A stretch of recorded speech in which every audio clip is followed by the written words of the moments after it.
شروع کرتا ہوں اللہ تعالیٰ کے بابرکت نام سے جو بڑا مہربان اور انتہائی رحم والا ہے، اور حضرت محمد صلی اللہ علیہ وآلہ وسلم کی ذات بابرکات پر بے شمار درود و سلام۔ تمام معزز ناظرین سے گزارش ہے کہ ایک بار درود شریف پڑھ لیں۔ میں اپنے تمام ناظرین کو ہمارے اس دینی چینل کریم ٹی وی میں خوش آمدید کہتا ہوں۔ ایک مرتبہ حضرت خضر علیہ السلام دریا کے کنارے بیٹھے تھے۔ اتنے میں کسی سائل نے آ کر ان سے سوال کیا کہ میں آپ سے اللہ کے واسطے سوال کرتا ہوں، مجھے عنایت فرمائیے۔ یہ سن کر حضرت خضر علیہ السلام پر بے ہوشی طاری ہو گئی۔ جب کچھ ہوش ہوا تو فرمانے لگے، بھائی میں تو صرف اپنی جان اور مال کا مالک ہوں۔ تم نے مجھ سے اللہ کے واسطے سوال کیا ہے، لہٰذا میں اپنی جان اور ذات تمہارے حوالے کرتا ہوں۔ تم جس طرح چاہو اس کو استعمال میں لاؤ، بازار میں فروخت کر کے اس کی قیمت سے فائدہ اٹھاؤ۔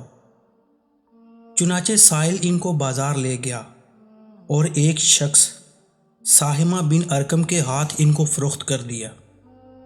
یہ خریدار ان کو اپنے گھر لے گیا جس کی پشت پر اس کا ایک باغ تھا۔ چنانچہ ساہمہ نے حضرت خضر علیہ السلام کو ایک گدال دے کر کہا کہ اس سامنے والے پہاڑ جو 3 مربع میل رقبہ پر واقع تھا، مٹی کاٹ کاٹ کر باغ میں ڈالتے رہیں۔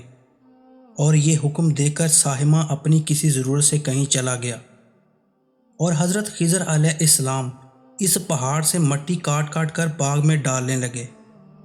جب ساہمہ واپس آیا تو اس نے گھر والوں سے دریافت کیا، تم نے غلام کو کھانا بھی کھلایا یا نہیں؟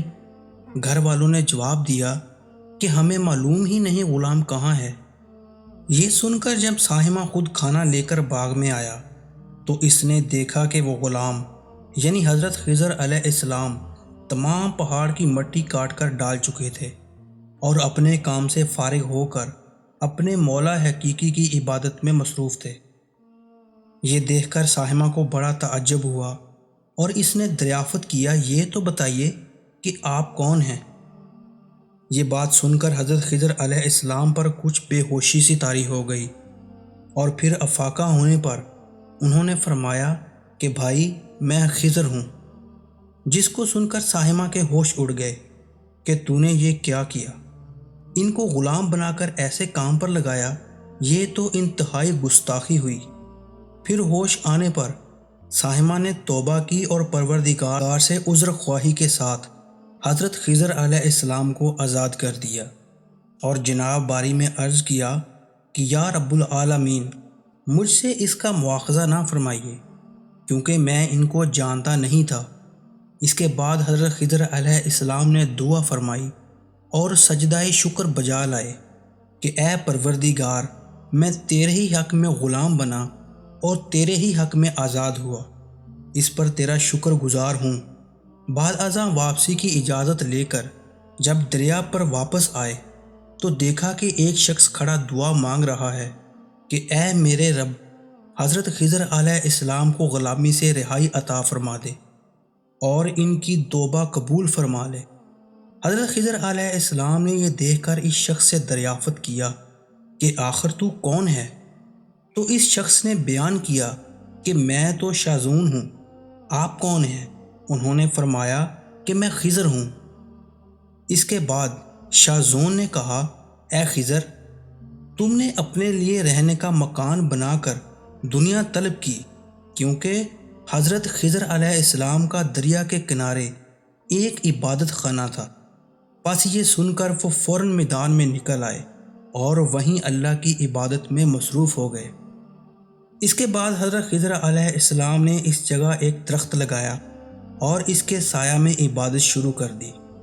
آواز آئی، اے خضر، جب تم نے درخت کے سائے میں سجدہ کیا تو تم نے دنیا کو آخرت پر ترجیح دی۔ مجھے اپنی عزت اور جلال کی قسم، مجھے دنیا کی محبت میں رضامندی نہیں۔ اس کے بعد حضرت خضر علیہ السلام نے شاذون فرشتے سے کہا کہ اے شاذون، دعا کرو کہ اللہ تعالیٰ میری توبہ قبول فرمائے۔ چنانچہ شاذون نے دعا کی اور اللہ تعالیٰ نے شاذون کی برکت سے حضرت خضر علیہ السلام کی توبہ قبول فرمائی۔ معزز سامعین، اس واقعے سے ہمیں یہ نصیحت حاصل ہوتی ہے کہ خدا کے برگزیدہ بندے اسی حالت میں راضی رہتے ہیں جو اللہ تعالیٰ کو منظور ہو۔ بے شک ہماری فلاح بھی اسی میں ہے کہ ہماری زندگی کے ہر موڑ پر آنے والے ہر پیچ و خم میں ہم راضی بر رضا رہیں، اللہ تعالیٰ کی چاہت کو سامنے رکھ کر زندگی گزاریں۔ دعا ہے کہ اللہ تعالیٰ ہمیں اس واقعے سے سبق حاصل کر کے نیک بننے کی توفیق عطا فرمائے۔ آمین یا رب العالمین۔